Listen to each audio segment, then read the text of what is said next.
Sa Golden Globe Awards nitong Enero 5, 2025, nagbiro si Nikki Glaser, ang host ng event, na wala ni isa sa mga nanalo ang nagpasalamat sa Diyos sa kanilang acceptance speech.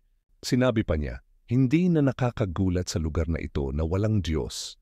Tumutukoy sa kultura ng Hollywood na tila hindi kinikilala ang Panginoon. Nakakalungkot isipin na sa kabila ng mga tagumpay, maraming tao pa rin ang hindi tinatanggap ang Diyos sa kanilang buhay. Minsan pa, hinahamak pa siya ng mga tao sa pamamagitan ng kanilang mga salita at kilos.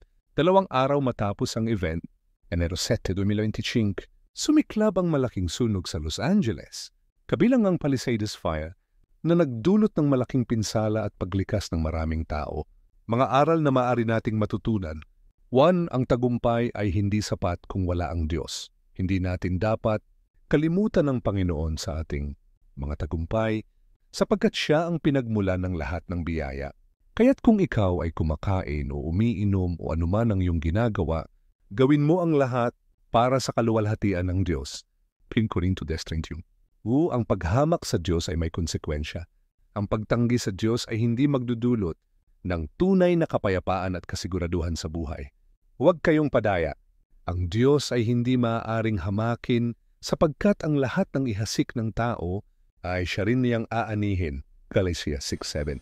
3. Ang mga sakuna ay paalala para tayo'y magbalik loob sa Kanya. Ang mga pagsubok tulad ng sunog ay dapat magtulak sa atin na mas mapalapit sa Diyos at magtiwala sa Kanyang plano. Kung ang aking bayan na tinatawag sa aking pangalan ay magpapakumbaba, mananalangin, hahanapin ang aking mukha at tatalikuran ng kanilang masamang lakad, diringgin ko sila mula sa langit, patatawarin ko ang kanilang kasalanan at pagagalingin ang kanilang lupain. Ang Chronicles 5:10.